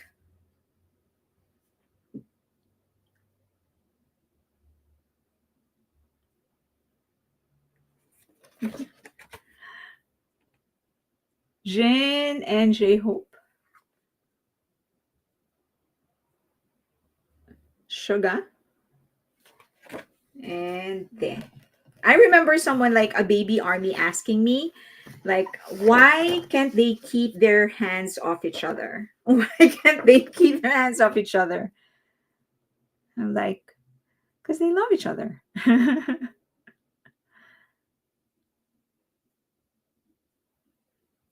Okay. And then this cute photo of the 7 of them together.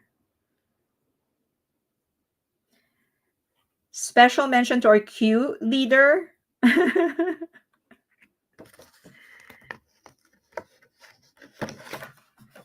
Okay. I think this is I've messed up the order because anyway. So look at that. Look at our leader. He's so cute.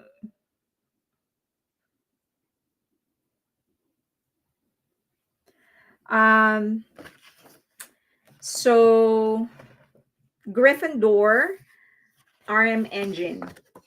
Someone was asking like, what did he classify the others as? Oh, sorry, I did not show you this.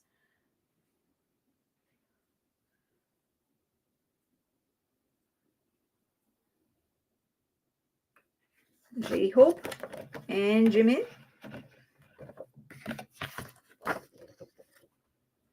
And Jungkook.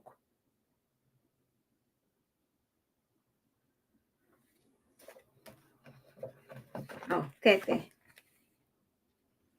Always have to close up because he's so good looking. There. There's a lot. And this is just like 2019. I mean, once we go through like the others.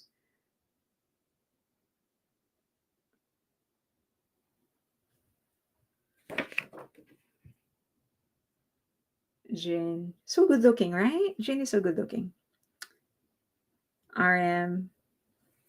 I think Claire said, I think even Suga has to learn to accept physical touch is Bangtan love language. Probably. I think he's secretly enjoying it.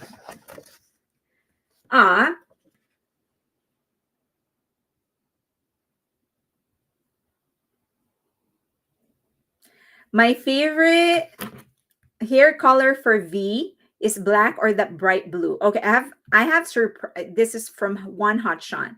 Surprise.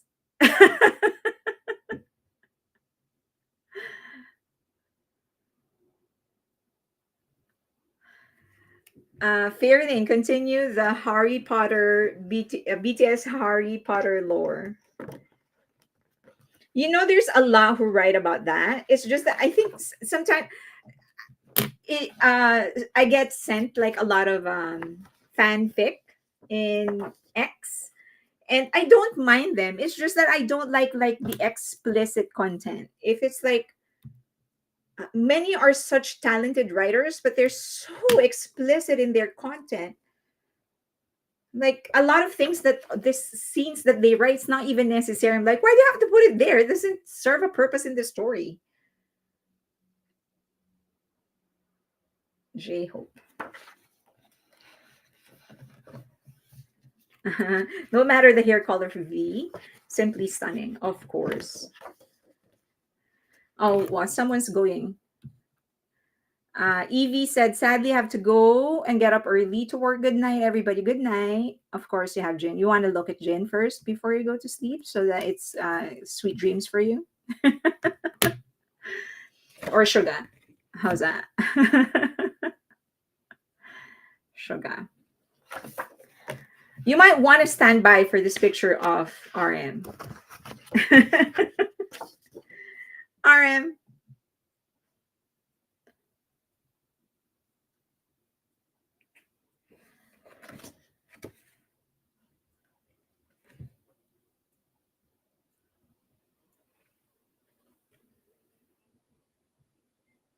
Morte in blue hair.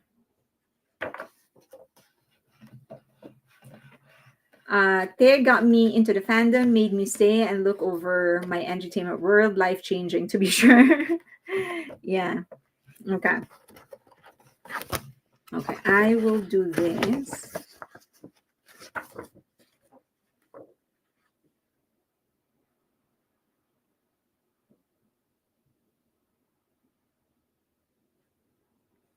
Units.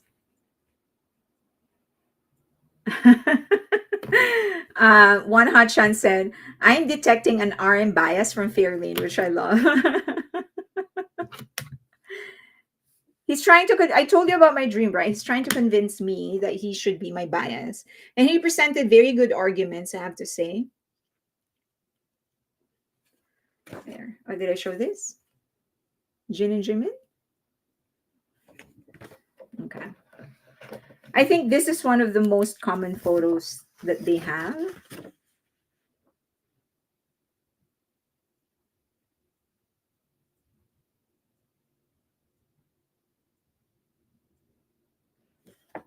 Miki said her bias is not RM. I wonder if I do like a survey, who do you think is my bias?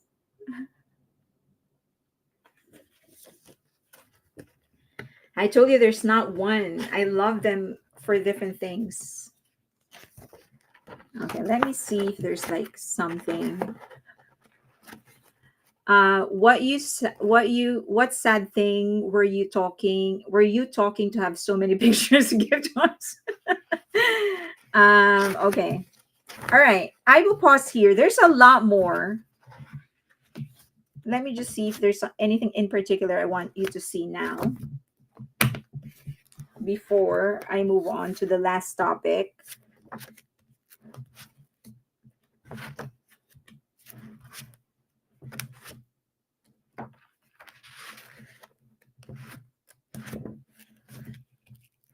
Does everyone have the Are You Sure book? Okay. All right. So this is where we stop. It's not even halfway, but close to halfway. I think Sugar or Jimin, man. I think Sugar or Jimin. I love them for different things.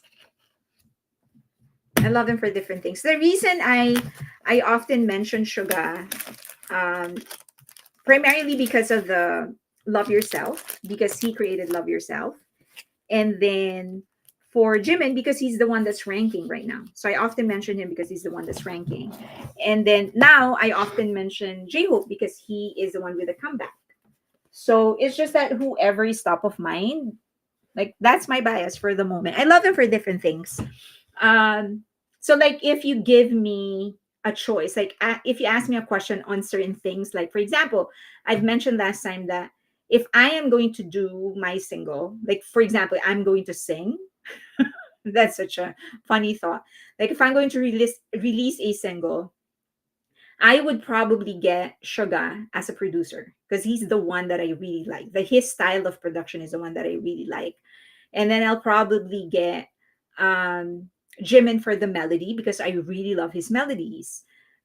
And then probably I will tap the three of them, Jungkook, Jimin, and Suga, to sing with me in the single because I think the if you mash their voice together is the best combination, I think.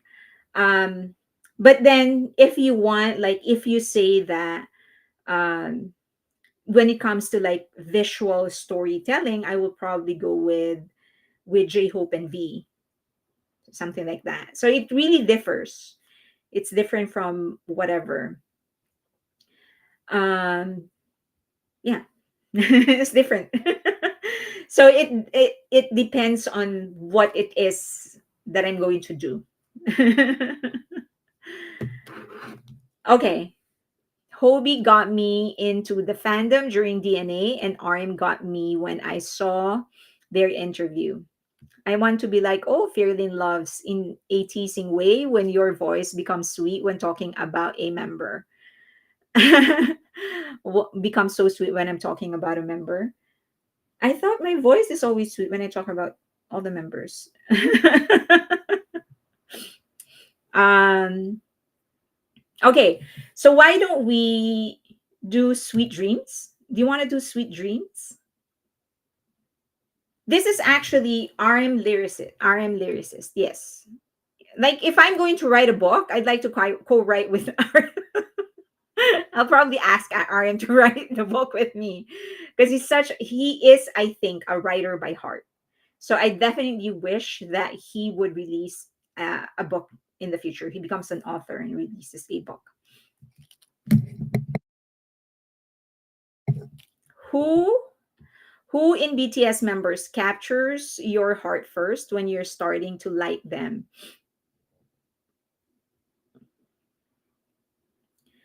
Who was it? So the first time that I started liking them was 2013.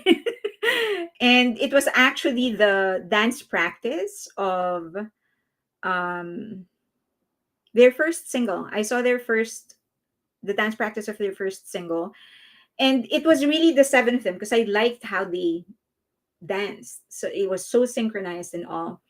And so I don't know specifically. And then I started listening to their songs, and I just loved the production first because I did not understand Korean.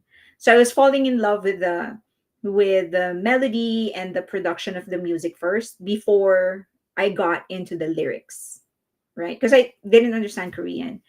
So there were moments when I would ask my niece, who was already very much into K-pop by the time that I started liking them. And she would explain to me certain words, but I wasn't like really deep into it. So it was definitely the production first, the production and the beats and stuff like that. So that's when I learned that, oh, it was Suga who was doing most of the production. Of the seven, he was the one who was most involved in the production. And so it's like, oh, Suga. And so people are gonna assume now that my bias is Suga, right? And then um so that's when I decided, oh yeah, I'm going to restart researching the meanings of their songs. And that's when I said, oh, great, I mean, great writing. And that turned out to be RM, primarily, first and foremost RM. But in the rapping, so even before I understood like the lyrics and I was just into the melody and the music, in terms of the tone, the flow and the delivery of the rap, it's still our Suga. It's his, because I like, it's very street. Suga is very street when he raps. So I like how street he sounds. And to this day, I think when he goes full street, that's when he is at his best. Like if I would compare his raps between when he raps with a group versus when he raps alone for his albums, I prefer his raps alone, which I think is, understandable because it's like that's his art. So in terms of tonality, I would go the flow and the delivery of raps. But in terms of like the form of the lyrics, of course, it's RM. Like, come on. Right? So I like the three rappers. That Dodger Girl said, I like all three rappers, but my favorite is Sugar too. It's just that, so when it comes to, so that, and comes to, and then I've mentioned this before, I think technically J-Hope is a better dancer, but Jimin is a better performer. Does that make sense? Like technically. Actually, when we're just talking about hip hop. So hip hop, I think technically J-Hope has better technical foundation because that has always been that's his origin. But Jimin is a better performer. I think him being like a modern dancer actually helped. That's why he looks more fluid when he dances, and that's why he's able to put like little details which makes the dance all his own, something like that. And then stability, it's Jungkook. When they call it stable in Korea, but it's actually control. Like I like the way he controls his voice. Um, that's why he's very much in control of his voice. But then when it comes to resonance, like what makes the voice unique, I'd say Jimin and Jungkook are tied. Um, but when it comes to like, I'd say like, what how do you call it? Like more pop rock. I think it's Jin. Yeah. So it's like it really depends on it really depends. J Hope is an amazing dancer. He is, yeah. I think because that as I've said, like his foundation is really hip hop. So technically he has that down to a T. But I think Jimin's advantage is that he studied modern dance, so that gives him like a fusion. So he's able to put small details in a choreography that makes it even more unique. Leia said, then Namjoon's and Yoongi's minds captured me. What about V? I have to say that hands down, V is the one that can carry non-pop the best. So, like, if you throw him in any kind of non-pop, he would murder it. And I think he showed that with Layover. Um, I like his R&B side because I love R&B. I am not in love with jazz. So of course I always support him, but I think he just shines in that field the most. So any like when he did Stigma, for example, like all of his solo songs with BTS, because he's able to put his own flavor in it. He brings it home. And he's one artist in BTS whose song no one else can do better than him. So if you for example, I think he'd be perfect in theater. Like if he does something like what's that movie? Showman? What's that? The Best Showman on Earth? Something like that. Logan. uh Singularity, yeah. But there's this movie, a musical, The Best Showman on Earth, something like that.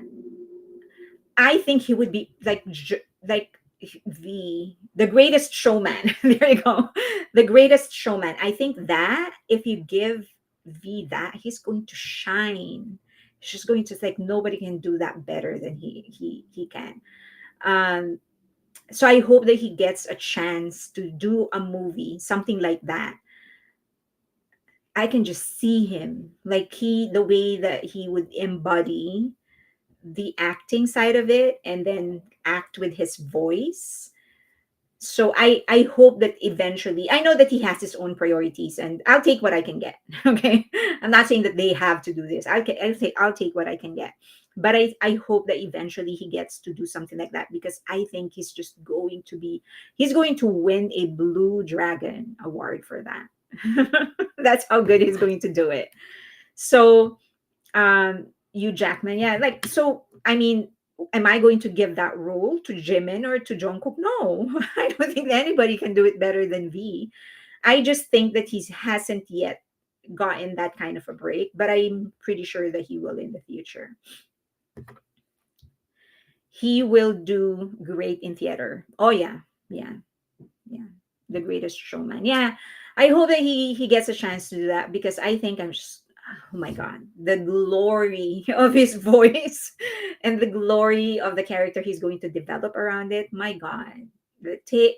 I really hope. I think I'm not going to pretend that I know better or that I know best, right? But just in my imagination, I think given what he has shown us, I think that's what he's going to do best. Um, so I hope that in the future he gets a chance to do something like that. Dodger Girl said, I agree. I'm thinking no, but I do enjoy country music as well. I do enjoy country music. I love Tim McGraw and Faith Hill.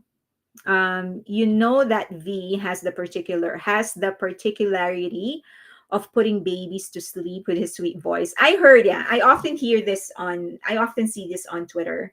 Like his voice alone is like a lullaby to children. I've heard of that. Do you think BTS's craze has gone down recently? No, no. I think a lot of it um, is just because one thing about armies is that we have managed to create a community among us. Like we have broken away from just doing everything mainstream, and we have like formed smaller communities. And you can the best demonstration of that is if you go to Facebook or X, even on YouTube and Patreon, because there's so many smaller communities where armies are actually connecting. So, and that is really how you strengthen a community, when you have like smaller communities that are connecting, because a smaller community will really allow you to connect personally with other people.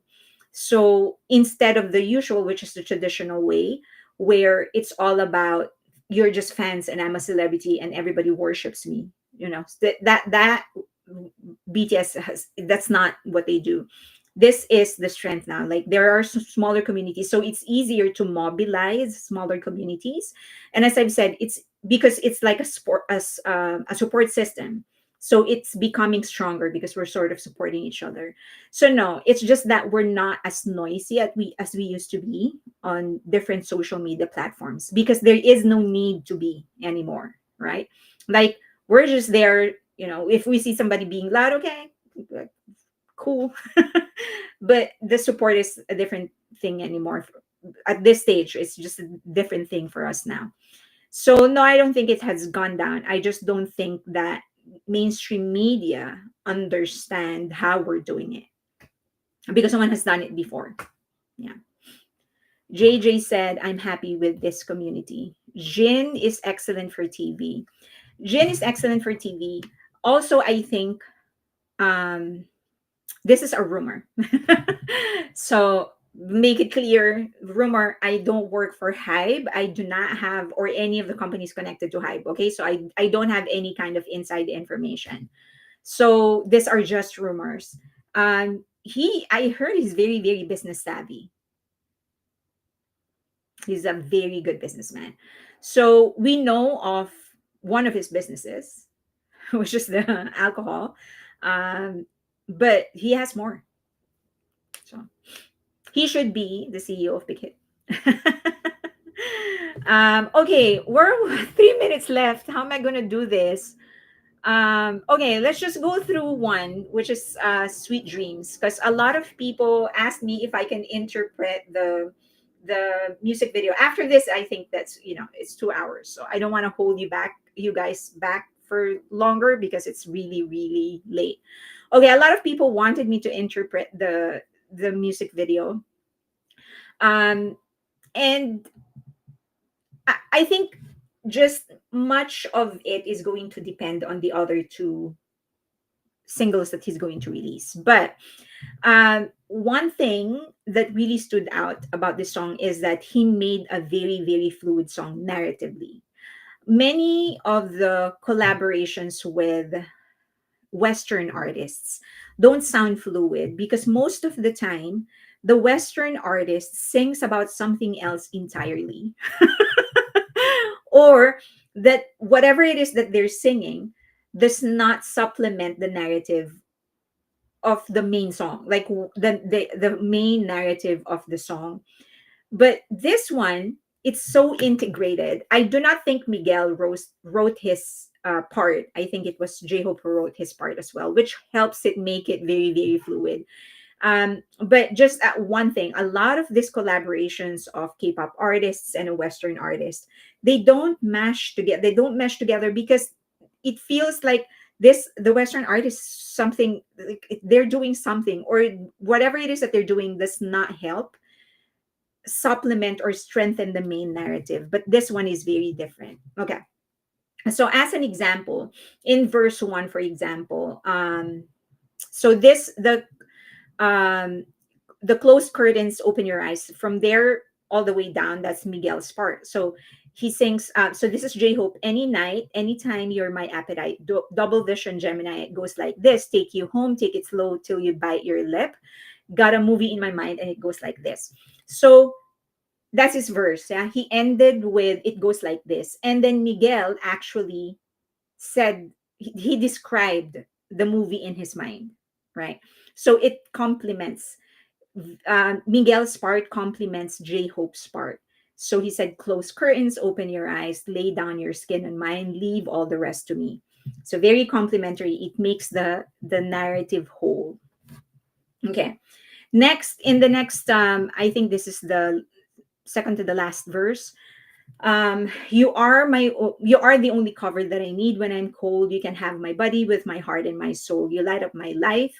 You're like a diamond shining, shining. Yeah. And we might not get to sleep tonight. And then Miguel goes in. Sorry, this entire thing is J-Hope, but then Miguel goes in, and then it supplements his story again. Sorry, I forgot to post the part of Miguel, but you get the point.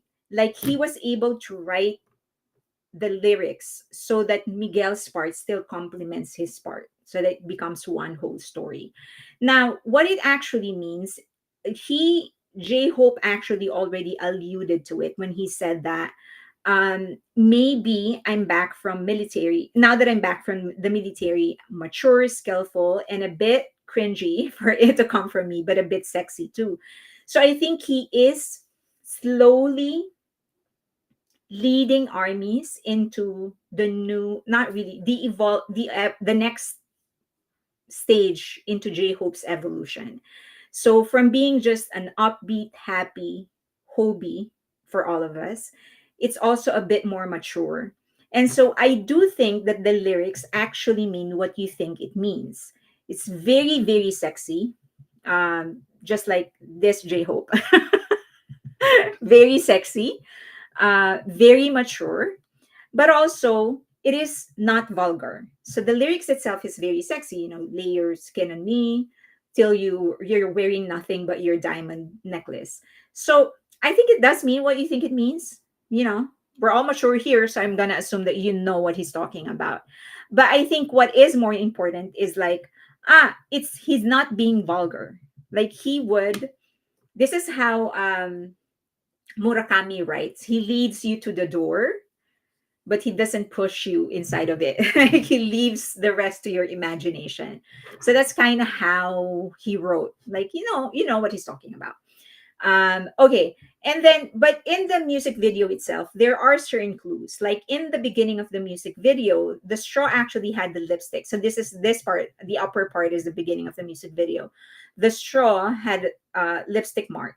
But in the last part, there is no lipstick mark anymore. Also a different straw because this is yellow. So I think that can give you a clue on the story that he's trying to tell.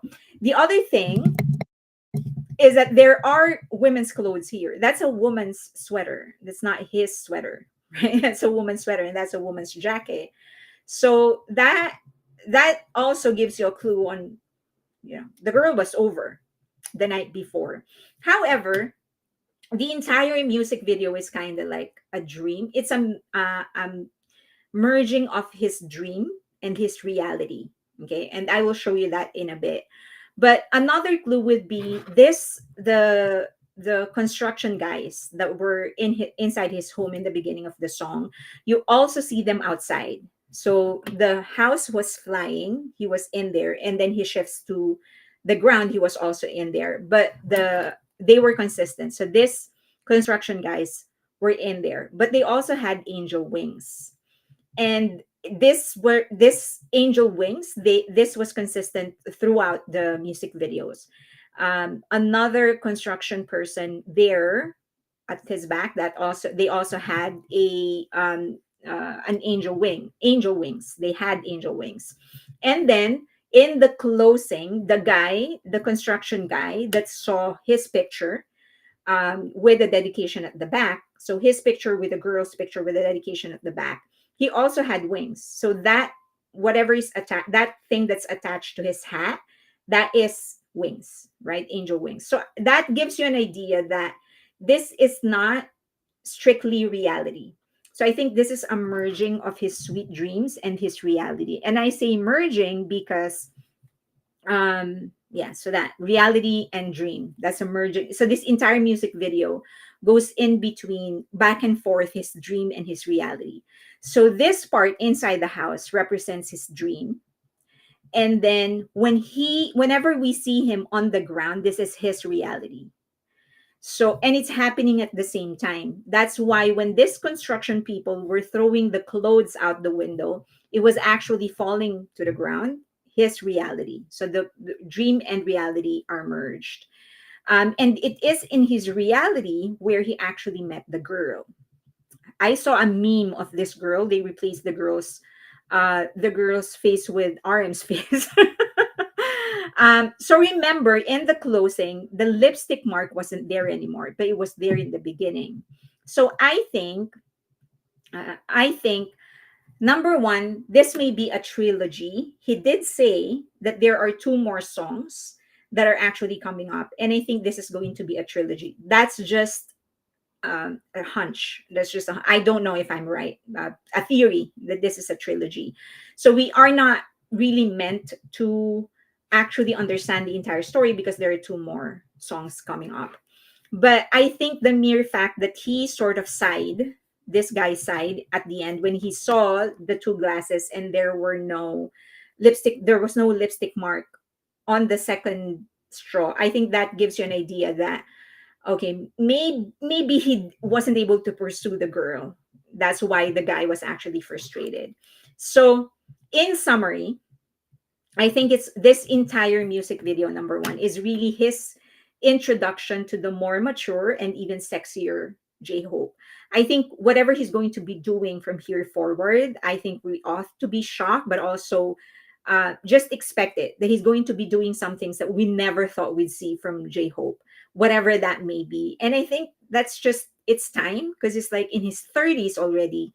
So by their standards, in the US, 30 is very, very young. But by their standard, that's like very, very mature. So I think he's sort of leading us there. Like he's sort of saying to us that you got to be ready for me to see me doing things that I wouldn't normally see. So that's second. And then the third is that the lyrics actually mean what you think it means. It is sexy, not vulgar, but very, very sexy. And I think the fourth thing is that the conclusion, we will see that in this is just my guess. My theory is that we will see that and we will understand more when he releases the two other singles. So lipstick doesn't survive, or where's that? Lipstick doesn't survive to the morning after. I saw that too. I watched the making of the video and he explains the concept. Fire Butterfly BTS Borahe. It was actually very soft. When Jimin stopped singing is when JK softly said, "I'm sleepy." It's such a sweet scene. Is this in Are You Sure? Oh yeah, and I do recommend Don Marie said that what Don Marie said. So she said that she watched the making of the music video. I also recommend you watch it. Did you guys catch Yoongi in Sweet Dreams MV? Sugar Rush is asking. Fire Butterfly. What did he do with his hips? Okay. You're having conversations I don't understand. Yes, please. I've always liked to hear J Hope sing. I think he has a very good singing voice. He does have a very good singing voice. I only know Miguel for his sexy song, so I kind of prepared myself. Congrats on your interview series. Have enjoyed. Thank you, Ophelia. So I'm trying to get more interviews. We are on our 2 hours and 10 minutes already. So I am trying to get more interviews. There are two more in the books that not in the book, but it's actually ready. So every Monday is when I'll publish a new interview. But as I've said, I want to get like, substantial professional veterans so that we get more a better idea on how the market actually works, what happens in the backgrounds and stuff. So if you have any idea on who you want me to interview, let me know and I'll try to get an expert. I'm trying to find, as I've said, a sociologist and a psychologist, and maybe someone that is an expert in Korean culture. But those are my three next targets. Okay. Um, Sugar Rush. It's 127 in the MV, Sugar Rush said. Bang PD, interview Bang PD. I wish I could. I definitely will try. I don't think he would grant an interview right now, but I definitely will try. I mean, I'm building up to it. Okay, we need you to interview Bang PD. That is the goal. My goal is to interview like the people behind the scenes, P Dog, um, Slow Rabbit, uh, what's his name? The best friend of Suga. And then, of course, Bang Shiyuk. I want to interview Song Sondok, Mr. Lee. So all of them, I want to interview all of them. And as I've said, I will interview anybody. I'm not gonna discriminate. I want to interview a serial killer, like a true blue serial killer. That's also one of my dreams. So nothing is off the box for me. Nothing is off the table. All right. 2 hours and 10 minutes, already 2 hours and 11 minutes. Thank you very much, everyone, for joining me. I appreciate you. I think I'm going to go live just for my Patreon subscribers. I keep on saying it and I keep on missing it. It's just live. I apologize. But definitely will do. I will go live this week, so probably Friday. All right. Thank you, everybody. Have a good night. See you. Bye.